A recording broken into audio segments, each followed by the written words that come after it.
Good evening, New York, and welcome to everyone tuning in from around the world. My name is Nicholas Manousis. I'm the Executive Director of the Horological Society of New York, and it's my pleasure to welcome you here to our April meeting. As usual, let's get started with some announcements.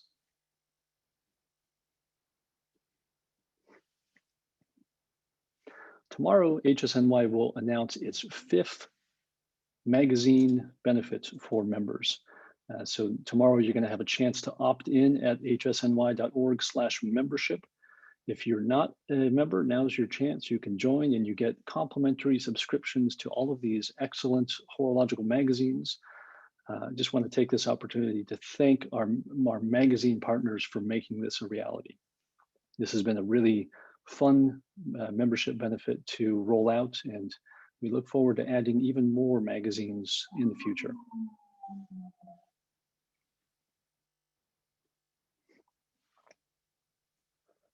Our 2021 scholarships and awards are just about ready to be announced. We're going to announce them later in April. The application period is now closed. 37 applications were received, 8 students and 4 schools were awarded. Later this month, we're going to announce all of the winners, and it's going to be a lot of fun. So watch for that announcement a bit later this month.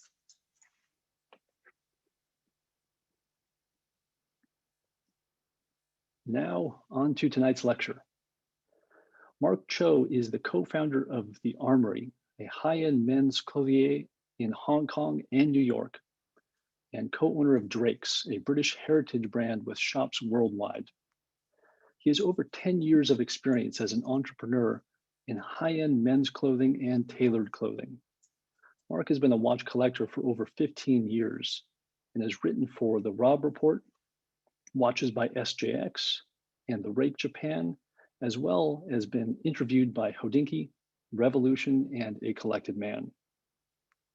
Tonight, Mark will discuss perception and preferences in wristwatch sizing. I'm pleased to welcome Mark Cho to lecture at the Horological Society of New York. Take it away, Mark. Thanks, Nick. Hi, everybody. Very nice to see you all virtually. Thank you, everyone, for joining. It is really kind of an honor to be speaking at the Horological Society of New York. It is a wonderful organization. I've been a member of it for a little while now, and I even took a bunch of classes there. And so I'm glad to be able to be doing this for everybody. So today we're going to talk about this survey that I did over a couple of years, and it's about the ideal watch size. And, you know, this is actually more kind of an analysis of consumer behavior than it is, you know, aesthetically what works for an ideal watch size. But the things I came across were pretty interesting, and so I'm pleased to be able to share it with everybody. Okay, let me share this thing. Share. All right, so here we go. Just to give you a little bit of background, who am I? So I work in men's clothing. I'm an entrepreneur in kind of high-end men's goods. I own 2 companies, the Armoury and Drake's, and we do fancy men's things. This is a picture of my shop in New York. This is a picture of my shop in Hong Kong. This is a picture of my shop in London. What do I collect as a watch collector? Well, I collect a little bit of everything. So I like really small, fine things, you know, like Patek 96s in that 31mm case size, all the way up to like things with really beautiful movements. So like I do see Portuguese, but with the original, like with the remake of the old 328 movement, I think. Someone will correct me on that. Anyway, so I have preferences for a wide variety of watch sizes. Why listen to my opinion? I am an outsider to this industry, so I don't work for any specific watch brand. I'm an amateur. I do this because I enjoy watches and I enjoy studying consumer behavior. This study has not been commissioned by anybody other than myself. So I've taken no money to do this. I just kind of enjoy it because I'm a maniac. My work is dealing with luxury goods and the consumers that buy them. And it's pretty interesting to see what drives people and what makes people want to make the choices that they make. Now, the genesis of this survey, right, is that I spend a lot of time in my stores and I speak to customers all the time. And, you know, you have these casual conversations in the store, and something we always talk about is watches. And more than half the time I hear from my customers, they say, I have small wrists. Like that's in so many of my conversations in the store. that one day I was just like, this can't be right. Like I can't be hearing I have small wrists with such frequency. So I made the survey to kind of see if there was something to why people were saying with overwhelming kind of frequency they have small wrists. The survey sample is, it ran from August 2018 to March 2021. We sourced survey respondents through my own Instagram, through my shop's Instagrams, and then a couple of my friends in the watch world helped out too. So like A Collected Man, SGX Watches, Revolution Watch, Stephen Pulverin, Wei Ko, as well as I might have borrowed the company's mailing list for the survey as well. In terms of the sample, so this is the age. It is certainly a little bit skewing towards a younger audience, given that it's primarily digital. Gender-wise, there are mostly male respondents. I think there were 14 female respondents. In terms of people's favorite brands, I thought this was quite interesting. Rolex is far and away #1, followed by Omega, Patek Philippe, A. Lange & Söhne, Seiko, et cetera, et cetera. In terms of like, do the respondents prefer modern or vintage? Slightly more modern than vintage, but also a fair amount of people just have no preference. They're okay with either one. In terms of residence and ethnicity, very large American population, followed by chunks out of other countries like the UK, Canada, Hong Kong, Sweden, Singapore, etc. All right. So this was the first question on the survey, and I will come back to like why this was the first question a little bit later, because I think that's actually quite significant. So the first question is, I consider my wrist to be small, average, or large. And then second, as an optional response, what is your wrist size? Before I go any further, just take a little note for yourself. So do you consider your wrist size to be small, average, or large? And then have a guess at what do you think the average wrist size is. I've been working in inches, so maybe make that guess in inches. And here we go, wrist size perception. It seemed like my conversations at the store were not just an anomaly. 49% of respondents said they had small wrists, whereas average was only 43% and large was only 8%. Now, as you can imagine, this really should be more like a normal distribution. Like it should be more like a bell curve. So why is it that so many people are saying they're small?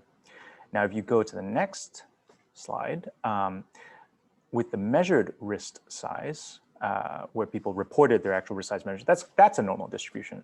So why don't these two things match up? This next chart is perceived wrist size versus measured wrist size. So as you can see, like the populations for the small, average, and large are somewhat distinct. Clearly, people who say they are small are actually a little bit smaller. Average is obviously in the middle, and large actually is quite a bit larger. I would caveat this one chart with, the large population was relatively small compared to the small and average populations. So like there's a little bit more chance of like extreme deviation, but I think the trends are still reasonably clear. All right, what is your ideal watch size? So there it is, charted out for you, both as a primary and a secondary watch diameter. See, in the survey, I actually asked for 2 ideal watch sizes. So I asked for what's the ideal primary watch size and what is the ideal secondary watch. Like if you were to, normally wear a dress watch during the week for work versus like a casual watch on the weekends, like you would probably have 2 different preferences for watch sizes. So I gave people the opportunity to give both preferences.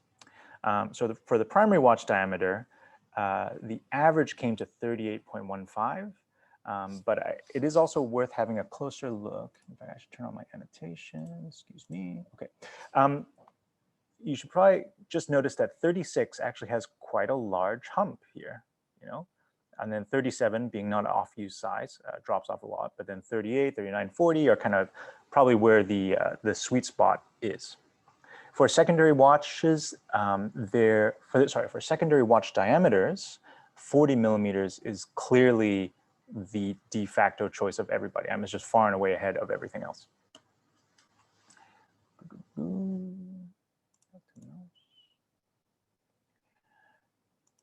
Now, I did a little what if.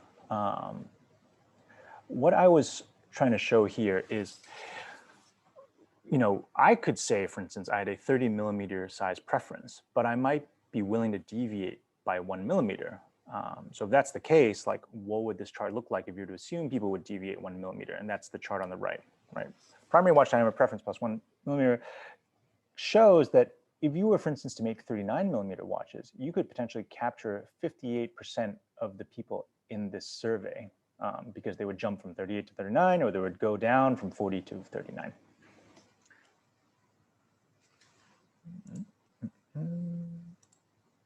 Oops, excuse me. These charts look complicated, but they're actually just trying to communicate a very simple thing, which is, here I've charted out perceived wrist size versus ideal primary watch size on the left, and measured wrist size versus ideal primary watch size on the right. And what you're really looking at here is the fact that there is actually a upwards line going from small to average to large, both in terms of like perception and in terms of measured wrist size. And we will come back to that a little bit later. And this is the same thing for secondary watches. What's interesting is with these two, secondary watch does not differ as much as primary watch. So people are kind of less or more more inelastic when it comes to secondary watch size in relation to their wrist size.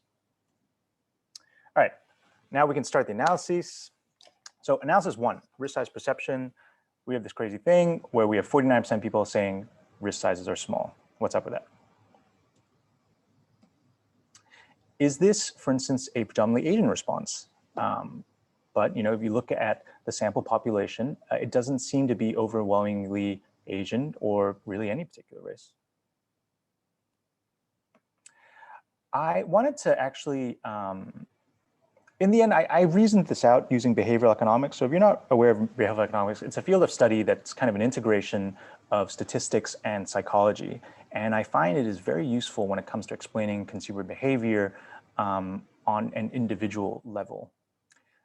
So just to give you like a really abridged crash course, your brain thinks in two distinct systems. So you have system 1 and you have system 2. System 1 is always on, it's automatic, and it's responsible for intuition. So when you jump to a conclusion, like if you think of a reason to something really quickly, it is because of system 1. You also have a system 2, which requires effort to switch on. It's responsible for critical thinking, but it is very lazy. And I will demonstrate to you like the distinction between these two systems with some examples next. Now, one aspect of behavioral economics is what we call heuristics and substitution. So how does the mind answer a question, right? Like when you are presented with a complicated question, actually what happens is system 1 will substitute an easier question to answer than the harder question in order to avoid system 2 even kicking in, because system 2 is lazy. So for example, let's say your target question was, how much would you contribute to save an endangered species? This is actually quite a complicated question because, for instance, you would have to think about, well, what endangered species are there? What sort of contribution are you asking for? What is your relationship to all of these different endangered species? It's a lot to think about. So actually what happens is, if you just needed to give a response in 10 seconds, you would just ask yourself, how much emotion do I feel when I think of dying dolphins? Right? A real oversimplification. And it's sort of a proxy for the target question, but not exactly. Give you another example. Target question: how popular will the president be 6 months from now? The key thing here is 6 months from now, you have to take in a lot of different things into account. Will there be an election? Will there not be an election? Will there be kind of upcoming unrest? Your heuristic question instead will actually just be, how do I feel about the president right now? How popular is the president right now? Which doesn't directly answer the target question, but it's a sort of good enough. Now, how does this apply to watch size preferences? So, and this is why I asked everybody to kind of think about, do you think of your wrist as small, average, and large? When you are comparing yourself against the guess of the average wrist size, you will struggle because it's not really that obvious what the average wrist size is. You know, unlike height, where like you walk around outside and you see a lot of people, you kind of get a sense of like what the average height is. It's not that easy to have a sense of like an average wrist size. So what you do is you substitute an easier question, and that easier question is, are the watches out there the right size for me? In the marketplace, the watches that are available for me to purchase, are they the right size to me?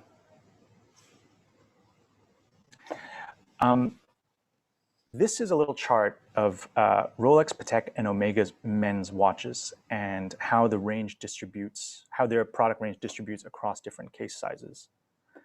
In fact, what's really interesting here is that 36 over there is mostly Rolex. Patek doesn't even have a 36, which was actually even surprising to me. Let's overlay, we had in an earlier chart, people's preferences, right? So for the small wrist perceiving audience, 36 to 39 is actually their preferred sizes. And that doesn't even touch into the part of the chart where you have the most models, which seems quite amazing to me. Next, let's look at average. So with average, now you're starting to actually get into the meat of people's collections, 39 and 40.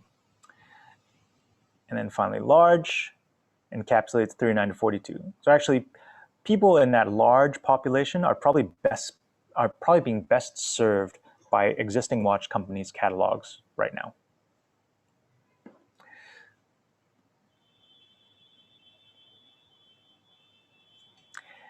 And there you can see it again. So that was a perceived watch size, 36 to 39, 38 to 40, and 39 to 42 across small, average, and large.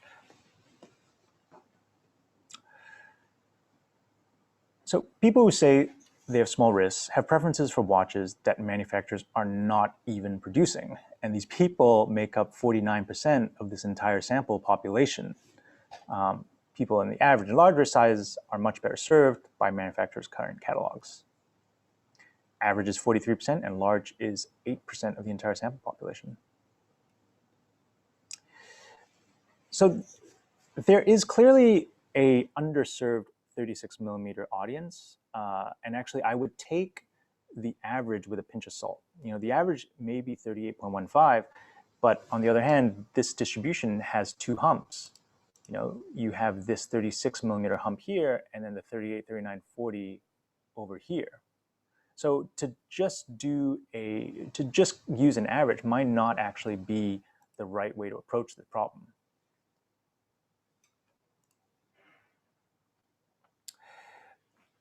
You know, the conclusion I came to eventually, and it took me a while, I was surprised I didn't reach it earlier, was that, like, why is the watch industry selling typically only one size of watch for a model? You know, like I work in clothing all day long, I deal with sizing issues, and I would never sell all of my customers the same size of jacket. So why aren't watches the same? And that is why that's why this slide is important. These charts, which you saw earlier, were showing the fact that as perceived wrist size gets larger, as physical wrist size gets larger, people's preferences for watch changes. You know, there's clearly like an opportunity to size the watch to the person. So where do we go from here? I have some general suggestions, but you know, these suggestions are coming from an outsider, and there are probably commercial considerations that I am not taking into account yet. Firstly is the average of 38 millimeters actually the best size? Or should watches be made as 36 or 39 millimeters instead? Secondly, are non-gendered smaller size watches an overlooked opportunity? Like for instance, and you know, it's a shame that I could not get more data from female respondents. But for instance, like I bought a little longer one for myself the other day. I actually traded down from a longer one to a little longer one because it fit me better. But you know, the presentation of that watch is not so much as a unisex watch and more as a watch for ladies. So I think that there is an opportunity there to firstly make the designs slightly less obviously feminine or masculine, but also just to reuse existing movements that would work in a smaller case. 37 millimeters, could that be a new it size? Because, you know, one of the reasons why 37 millimeters was so seldomly quoted as a favorite size is because there just aren't that many 37 millimeter sizes in the 37 millimeter sized watches in the market. You know, 36 has always been like that vintage classic. Everyone thinks of Rolex Stakejusts, for instance, as 36, but very few manufacturers have ever made a 37. And 37 wears well. It could be a nice alternative. Should more size specifications be provided, such as lug to lug, length, and thickness? You know, diameter does not tell the whole story. So for instance, like I've owned watches that are large in diameter, but short in lug to lug and thin. And so I don't mind, I'll wear them. Like that IWC Portuguese I showed earlier, that's actually relatively short lug to lug and relatively thin as well. I want to give a little theory on kind of how we got here. And this is not backed up by evidence anymore. This is just like empirical observations and things that I sort of heard from people in the industry that kind of, when I put it together, made sense to me. So I think the upsizing of watches really started with Panerai. You know, the upsizing of watches really started about just over 10 years ago, 10 to 13 years ago. And, you know, the popularization of Panerai was really due to celebrities like Sylvester Stallone. Like, you know, he bought it, he was wearing it around a lot, people were noticing it, and then it became a hot thing. And brands saw that Panerai was getting a ton of traction. And, you know, people who have to make products, we are always under commercial pressure to like come up with something new. And so if you see a hot thing, you're like, well, maybe I have, you know, some interpretation of this trend that could be interesting on the market and could make me some money. So then there's the commercial pressure of making something new. You know, like you could take your existing designs and upsize them. That's like the easiest thing you could do. Or you could even do new things with the case sizes. I mean, obviously, with these larger case sizes, it also gives you a lot of opportunity to make interesting new complications. Kind of like what FP Journe does, for instance. Like FP Journe was earlier a 30 to 40 millimeter watch, and then now it's a 40 to 42 millimeter watch because a lot of those complications simply just fit better or maybe are only feasible in a larger case size. And then changing fashion trends, I bring this up more as a red herring. Yes, people's tastes have changed. So for instance, you know, styles change, of course. In the current environment, people are dressing more casually, of course, as well. But I think that it cannot fully be explained by changing fashion trends, simply because you just wear your size. You know, like I don't buy a larger jacket. I didn't buy a larger jacket just because the trend changed. You know, I actually always buy the same size jacket, but the style of that jacket changes instead. And then I would actually like to run the survey every year and be a little bit more regular about it. It has been a really interesting exercise for me. There were a couple of things that I observed while I was making the survey that I think could be done better. So as I alluded to earlier, the ideal watch size doesn't necessarily have to be a single point. You know, it could be a small range of points. And it's hard to really know without asking everyone specifically like what that range of points might be. Like for instance, for myself, I prefer 36, 37 millimeters. In a pinch, I'd go to 38. But for some people, they actually might deviate much more as well. Also, we talked about primary versus secondary watches. And I think that as more people, for instance, right now are working from home, the roles of those watches might even have been reversed. You know, like you actually wear the larger watch for your daily wear, and then you bring out the smaller watch for a special occasion. In which case, like the language of the survey might need to be rejigged a little bit. I did collect some data on preferences for length and thickness, but they were not as, I didn't really get as many responses as I hoped, and it really wouldn't make for a very substantial analysis. So I left that off in this version of the analysis, but hopefully in future, like we can make a bigger deal out of that. I mean, hopefully in future, manufacturers will publish those specifications more so consumers are able to make those choices a little bit better. I think that, you know, with a lot more online shopping happening these days, it is actually pretty important to make sure that you have basically a size chart for the watch. And finally, like, is the cat out of the bag? You know, if people are aware of their wrist size, will that affect the first question, is your wrist small, average, or large? And this one is quite important to me because if you know the average wrist size out there, then you're much more able to say, oh, my wrist is small, average, or large, because you now have a benchmark, whereas previously you didn't. You were just relying on your perception.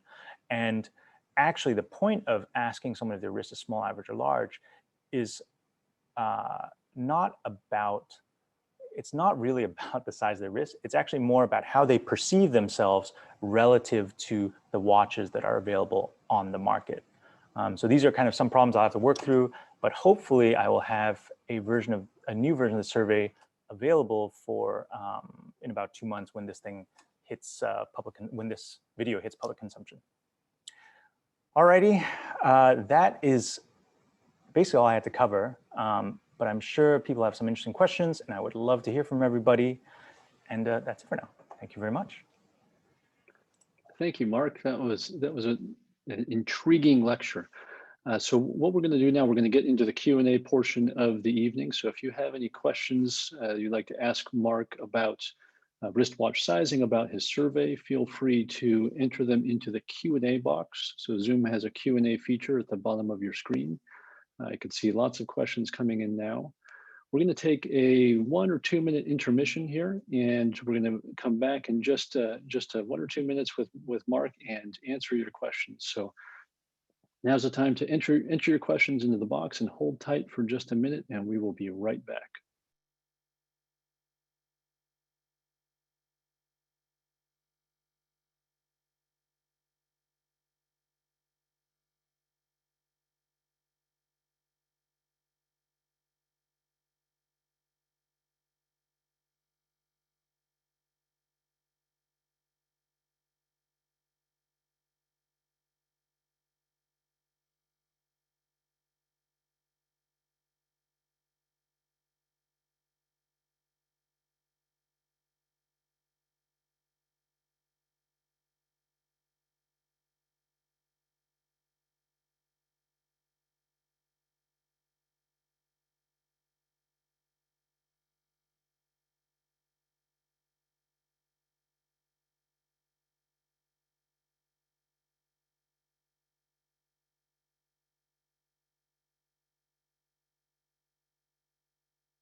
Okay, and we're back.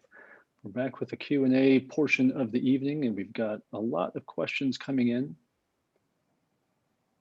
Mark, can you hear me? Yeah, I can hear you. You want to turn on your video as well? Sure, no problem. All right. And one other common request, could you turn off your screen share? Make it easier to see it, yes, to see us both for Q&A. Okay, great. So lots of questions coming in here. And first, we have a question from Jeffrey Powell.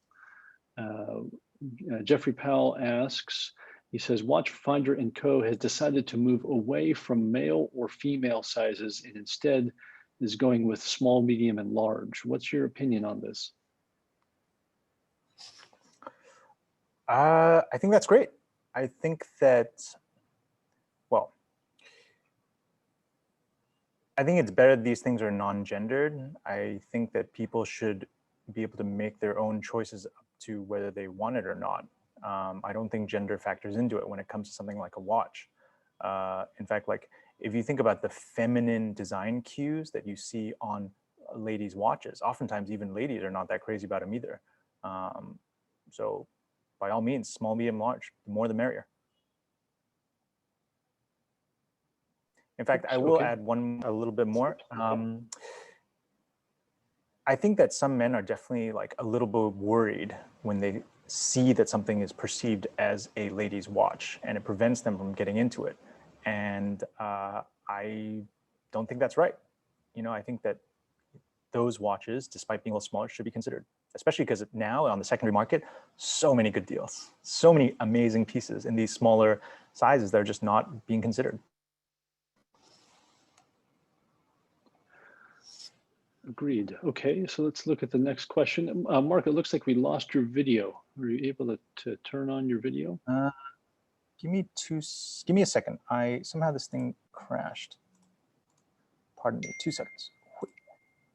Okay, no problem.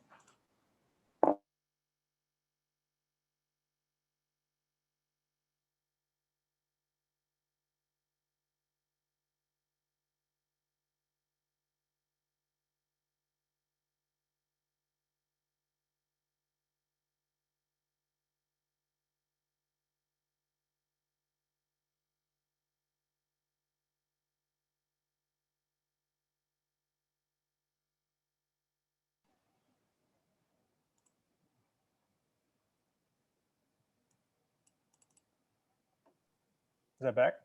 There we go. Yep, I can see you now. Was it the you were mentioning you were using a camera connection to a DSLR camera? Was that what was crashing? No, actually, it's something to do with my Zoom. I'm not quite sure. I don't normally do screen shares, so maybe there's something weird about screen shares and just the windows flipping over each other. Okay. Well, we can see you now. We can hear you. So Fantastic. let's continue with the Q&A. Okay. We have a question from Alan Lamiel. Alan mentions the primary discussion I often see around watch size is case diameter. However, for me, the thickness of the watch is often a far greater factor for comfort and general happiness. I believe thickness is often overlooked in watch reviews and discussions. Do you agree? If so, why do you think this is? If not, why is thickness a less important attribute? Well, Alan, I absolutely agree. Thickness is super important. And I would actually, I really think that watch manufacturers should try and show all 3 dimensions. So diameter, length, and thickness. I think they're all very important when making a choice about a watch. Okay, next up we have a question from Jay Mendez.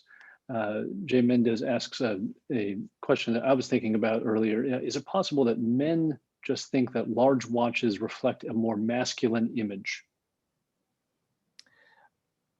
Yes and no. So I think that for some men, larger watches represent more masculine image because of the people that are associated with those watches. Like I brought up that Sylvester Stallone example.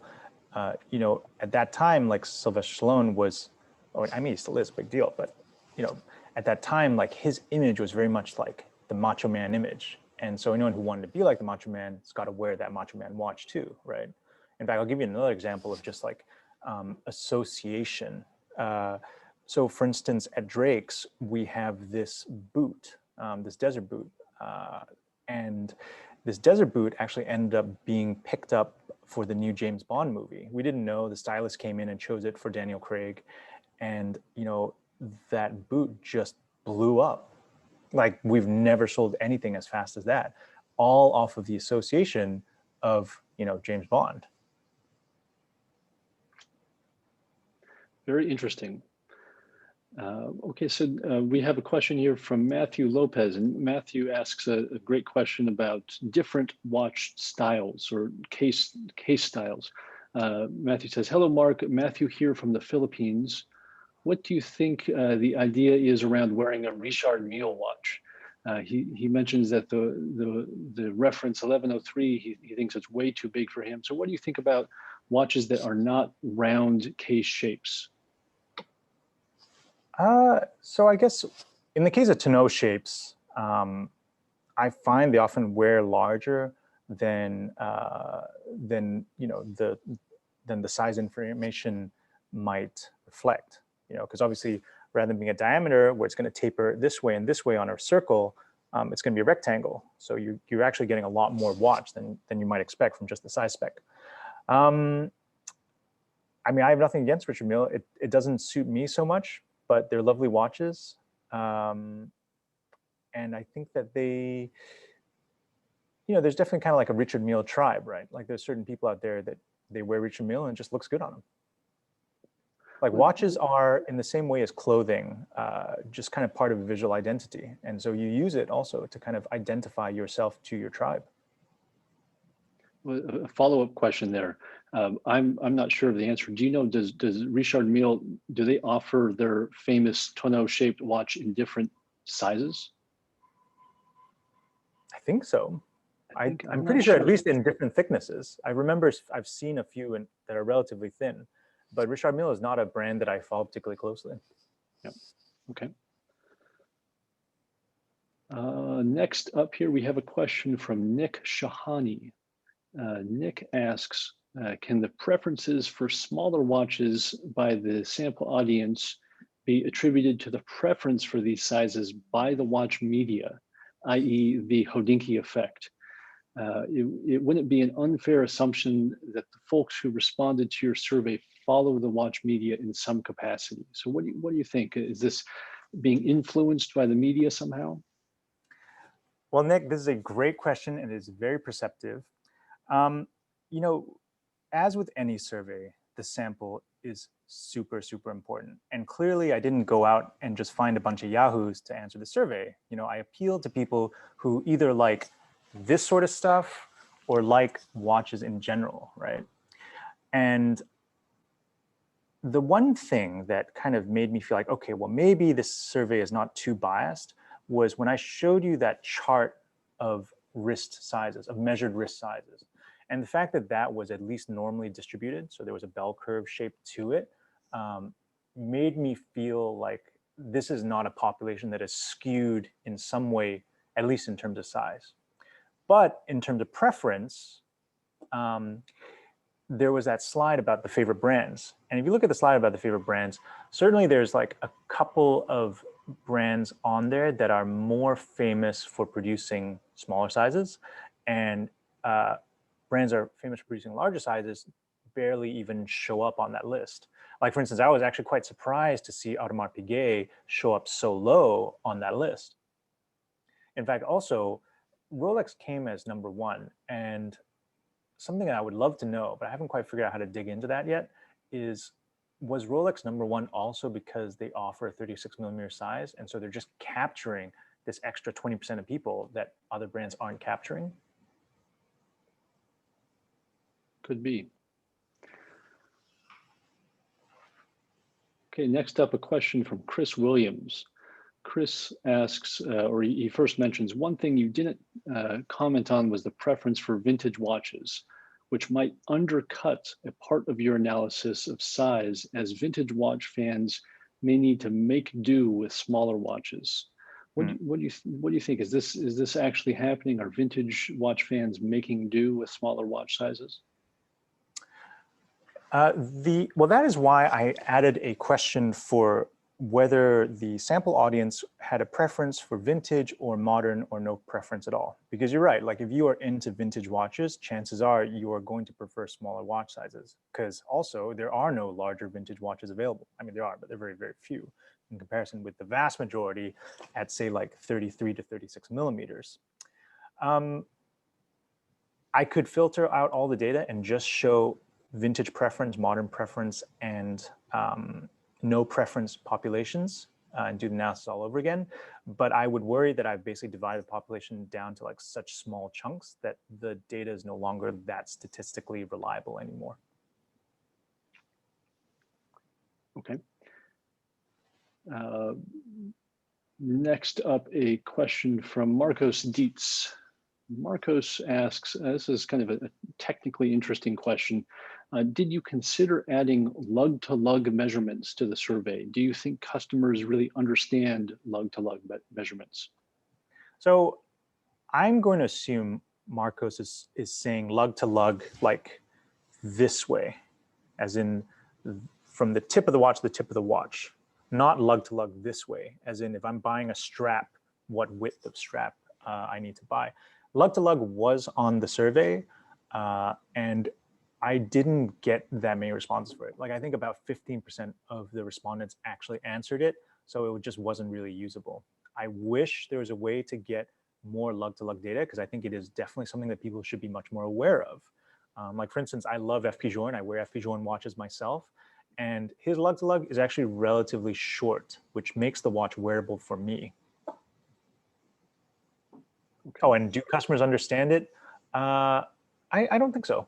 I think only people who are a little bit more experienced in this sort of thing tend to understand that, but a lot of people overlook it. Sure, I agree.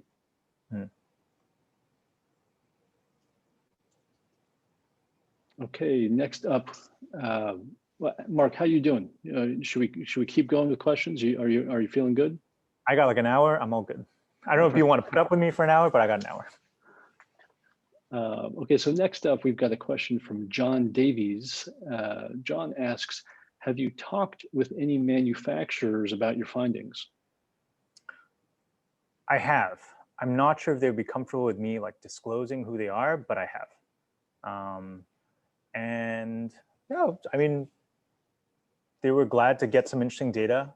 This is one of the reasons why I wanted to do the survey myself without any commercial involvement, is because if you were to go to, say, a brand and be like, can I do this survey with your customers, right? You're obviously going to get answers that are biased towards people who buy that brand, and I stand in a much more neutral position, I think. Yeah, being neutral is difficult sometimes, but it's also helpful for a survey like this. Let's see here. We've got a great question from Christopher Dolert. Christopher asks, well, he first says that was an interesting topic, and I agree. Then he asks, I think this is a question that you are uniquely suited to answer, Mark. He says, was the Panerai the zoot suit of the 1980s?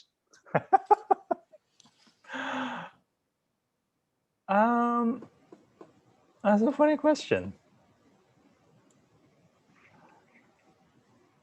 I mean, yeah, in some ways.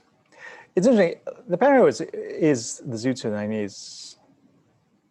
You know what? No, not just in some ways, in many ways, right? Like it was obviously kind of a symbol of a certain tribe, a certain type of person, a certain type of aspiration. Like it was obviously very noticeable and very extreme stylistically. And it actually left a fairly lasting legacy, in that like it normalized certain aesthetic preferences that didn't used to be accepted. So yes, and that's a great question. My follow-up question, do you think we'll be going back towards the zoot suit fashion anytime soon? Probably not anytime soon. But if it did come back one day, I would not be surprised. At the end of the day, all things are a pendulum, and we're on the other side of the pendulum right now. Yep. Okay, so next up, we've got a question from Adrian Chung. Adrian asks, do you think that the lack of availability of smaller watches has in some way pushed people into vintage watches? Yes, absolutely. I mean, that is one of the reasons why I bought vintage. I mean, there was that and also the price issue. But yeah, like these days, if I see a 36mm watch that's being released new, I almost feel like I have to buy it out of principle. Yeah.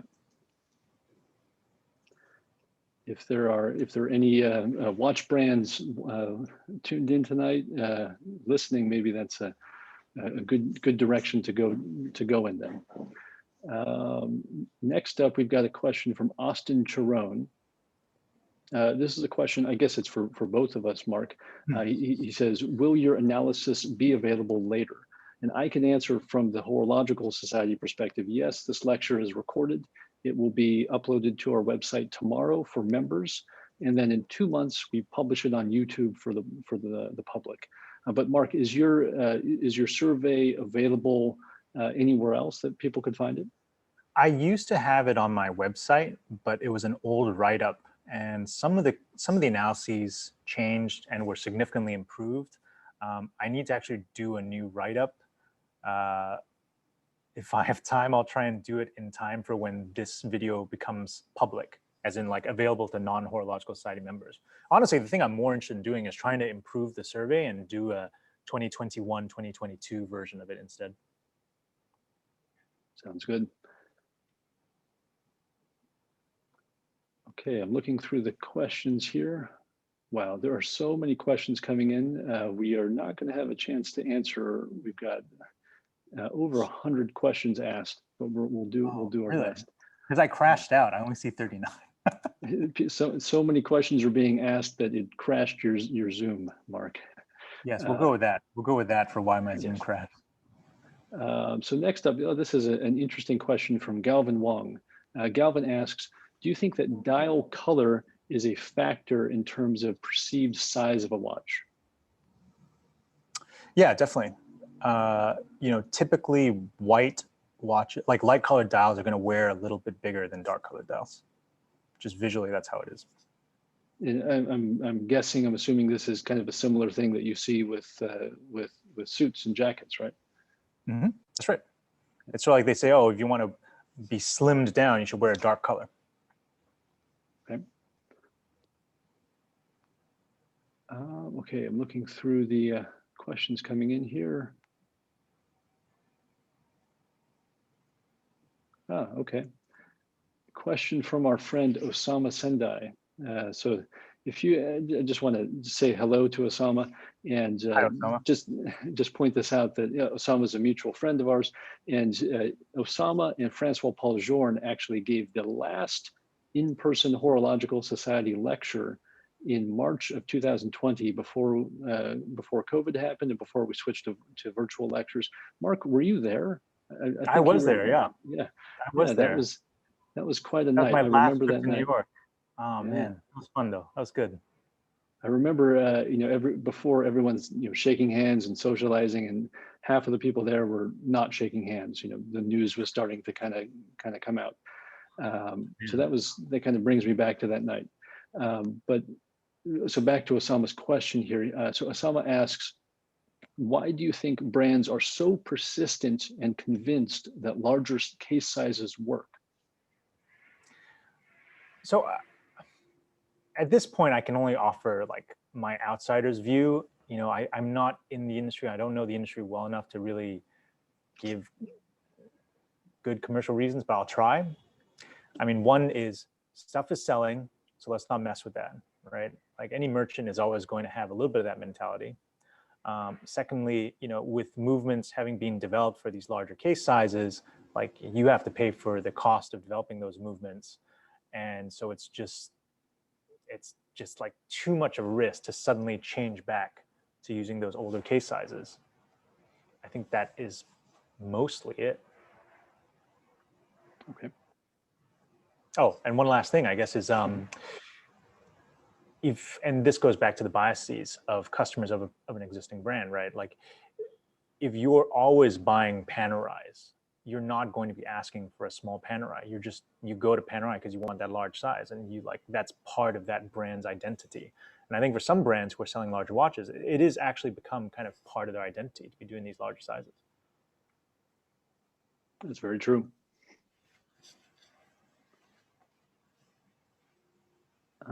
Okay, here's another question that is kind of goes into the clothing aspect of your lecture tonight. Matt Carl asks, have you considered a connection to men's hats, so dress hats? He says every man who walks into a hat store says, "I have a huge head." Is that true? Is the perception of the size of your head related to the size of your wrist somehow? That is a funny question. I have to be honest.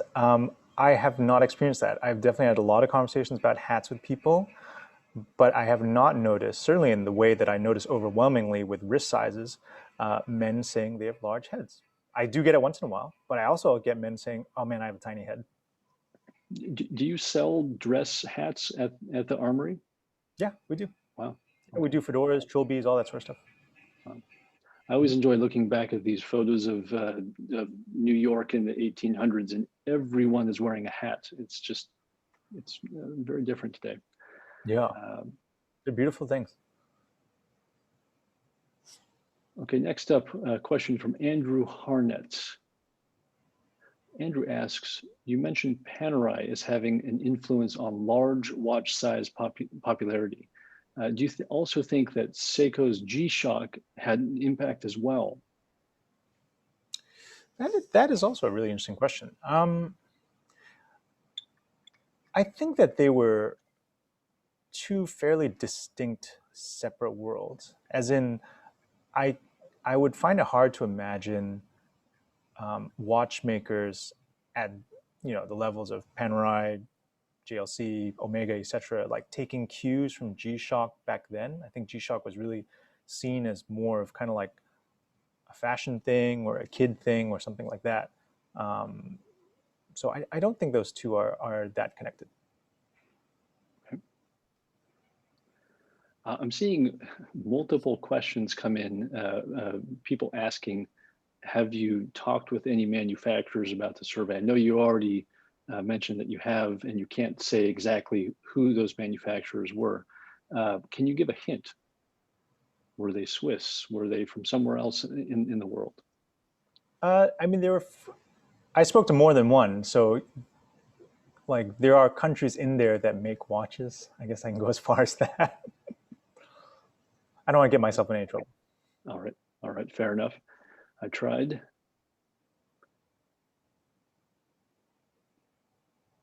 Okay, so we've got this is a question similar to the Richard Mille question. Uh, Paul Engel asks, how does wrist size relate to rectangular and square watches? I mean, I don't think it relates any differently from how how it might relate to a round watch either. At the end of the day, you're kind of judging things like, does the wrist protrude off of the bones of my wrist or not? For me, that's always been my benchmark, right? Like, is the watch going to protrude past here, and is it thin enough to slip underneath the cuff? That's like, at the very least, if I wear something, I kind of want it to fulfill those criteria. And I've got a follow-up question on that. Speaking of rectangular or square watches, uh, how do you think Apple is doing in the watch size department? Are the two different sizes of Apple watches that they offer, are those adequate? Are they meeting the widest range of possible wrist sizes with consumers? Hmm. I mean, the Apple Watch is a little bit of a different beast because as a device with a screen on it that has to display a lot of information, at some point you just get to a size that is no longer legible, right? So their current sizing probably makes sense for the interface and for the amount of information they need to display. I think they stopped that smaller size now. Like I don't know if the 38 millimeter size still is in their catalog or not, but I thought it was a nice size. I remember, I think maybe Ben Clymer was at Hodinkee was telling me that he was the one who was like, oh yeah, you should definitely do a 38 because like people do need a smaller size. Mm-hmm. I mean, I would be interested in wearing like an Apple Watch or some sort of like digital watch like that, but they're all too big.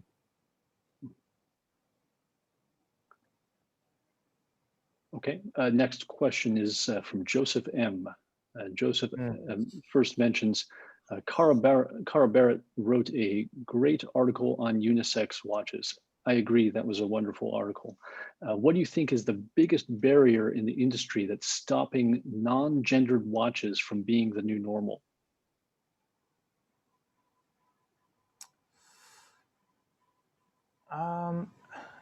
It is a great question. I unfortunately did not. I don't think I read that article. See, the thing is, it's really hard for me to speak from the female perspective. Like the survey yielded no results. I don't speak to enough ladies about watches in the first place.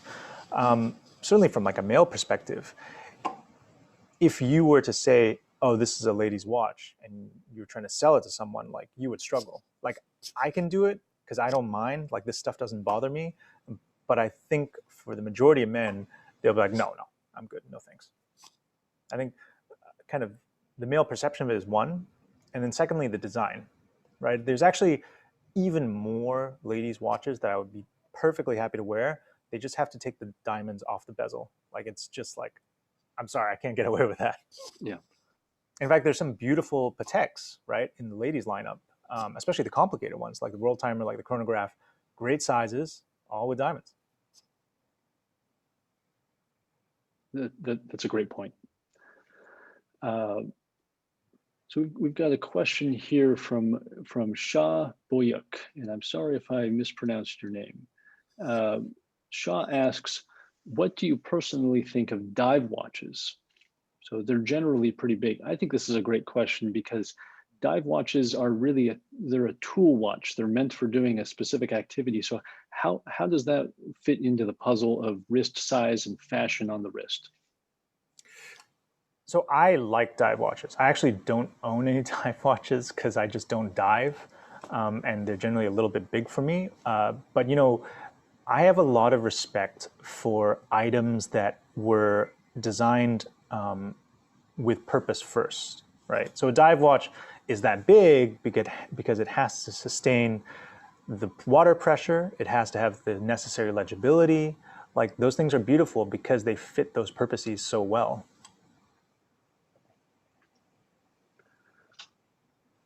Agreed. When you look at a dive watch and you know it's meant for a specific purpose, and that's really influences the design, just like you said. In fact, just to add, so Rob Report hasn't put this article out yet, but they asked me to write like a little bit on why smaller watches are great, and they got another guy. Oh man, they're gonna kill me. I forgot his name for the time being, but he's the lead singer of a band, and he likes wearing really big watches. And when I was reading kind of his bit, that was sort of the foil to mine. He was saying, well, you know, when I'm on stage, I really need to know the time. Like I need to know how much time has elapsed. I need to know like kind of how much time I have to perform the set, blah blah blah. And legibility is really important. So he buys those larger watches for legibility. Plus, he's a rock star. Like, just somehow, I saw a picture of the guy and I saw him wearing. He had a beautiful Parmigiani chrono, and I was like, "Wow, that looks great on that guy." I could never pull that off, but it looks great on that guy. Yeah. Like, this is why I also in the survey really wanted to point out the fact that as your perception of your wrist size or as your measured wrist size increases, your preference for watch increases also. You know, because this is not a one size fits all situation. Like in an ideal world, there should be multiple wrist sizes that fit every person's wrist correctly. It's just for financial considerations, like it's not always possible to do so. Just got notified from Carolina Navarro. So Robert Mason was the name of the Robert Mason. There we go. From the band Lead singer of Warren. That's right. Yes. I actually saw this article earlier today as well. It was a great article. So congrats on that. Thank you. So we're coming up on 10 p.m. New York, 10 a.m. Hong Kong. So we can start to wrap things up here. But I think we've got time for maybe one more question, if that's okay with you, Mark. Yeah, absolutely. So let's finish off the Q&A portion of the evening with a more technical question, which is what I like. Myra R asks, or first says, most vintage mechanical watches are smaller. But I've often read that movements don't fit into those smaller case sizes, which is why modern watches are larger. Have movements changed over the year? Is there something going on from the technical perspective that is making these movements bigger, which then necessitates a bigger watch case size? It's an interesting question. I would do my best to answer it, but because I am not as technically proficient as most, I don't know how good a job I'll do with it. So if you're just talking about like two-hander, three-hander sorts of things, like those movements basically haven't changed in design for a bajillion years. They've basically always been the same. And for a long, long time, people have actually even been able to make very complicated things in very, very small movements. Like a 33 millimeter minute repeater is definitely feasible. They exist. They're out there. Why have movements gotten larger? Well, one is that as people's preferences for watch cases have gotten larger, you need to make a movement that's going to fit in the case in a nice way. So if you have like a big watch with a tiny, tiny movement and then all this space around it, like it doesn't look that nice if you're looking at the case back. And also, if your movement is small, it actually has a lot of impact on the dial side, right? So imagine like you had a watch with a sub-seconds subdial at 6 o'clock. If you have a small movement, like the distance of that subdial is going to be pretty close to the center. And as you increase the size of that case, like that subdial can't travel down and stay in line in proportion with the bottom edge of the larger case. So you have to make a large movement in order for that design to still make sense. In fact, if you want to see an interesting example of like how manufacturers have adapted smaller movements into larger case sizes, the Pateks over the years from like that original 96 lineage, right? So the 96 and the 5196 and the 35 or 3496, I forget. Like the 96 was really small. That was like 31 millimeters, right? And the modern one is 37 millimeters. But the movement is I mean, it's been slightly upgraded, but the size of the movement has not changed that much. And so what's happened is the subdial used to be right at the bottom, whereas on the modern one, the 5196, the subdial has actually not moved either, but they've just changed the way the dial is designed so that that subdial aesthetically makes sense. Like what they did was they made the markers look a little bit longer, so they were filling out that like those awkward gaps that you would have left, and that's what kind of made it make aesthetic sense in the end. And then as for, I would love to speak, I would love to hear from someone on the technical side about this. I mean, Nick, maybe a larger movement is easier to work with. Like when I took my watchmaking classes at Horological Society in New York, being able to work with that huge, is it 6497 or 6597? Correct, the 6497. So the 6497, like, it's almost like a kid's toy. It's like massive, and so like even a layman like me can get away with it. And I assume like as companies need to produce more watches, like the ability to get like top tier watchmaking talent just becomes more and more difficult. And so by having a slightly larger watch, it's a little bit easier to manufacture. I think that might play into it a little bit. Yeah, that absolutely could be the case. One other thing I'll throw out there, there's a preference these days. People like longer power reserves. It's popular. And for a longer power reserve, you need a bigger barrel. A barrel is half of the diameter of the movement to begin with, so that it sometimes has something to do with it. Yeah, but it's interesting how this. It's not just a fashion or a style. I mean, there's some technical aspects to why we're seeing these sizes as well, and I think that's why someone like yourself is uniquely suited to answer these questions. But yeah, that gets us to the end of the meeting for today. I'm saying today instead of tonight because we're tuned in from around the world. So Mark, I want to thank you again for joining us early in the morning, Hong Kong. I know you're there well before your store opens up, and I appreciate that very much. My pleasure. Thank you everybody for these questions. They've been great. I will actually try and take some time to answer as many of them as I can later. I put up a slide earlier for if you guys have any questions, comments, anything you want to say about the survey, like please feel free. Actually, I better not share screen again. You can basically get me at either on Instagram, markcho.com, one word, or the email for the watch survey is theidealsizewatchsurvey@thearmoury.com. There we go. Sounds good. Thank you again, Mark. Really appreciate it. Looking forward to seeing you in person again sometime soon, when we can all start doing some international travel again. But I really appreciate you giving us this fascinating lecture tonight. Not at all. My pleasure. Thanks, everybody. All right. Bye now. Thanks, Mark. Have a great day. You too. Goodbye, everyone.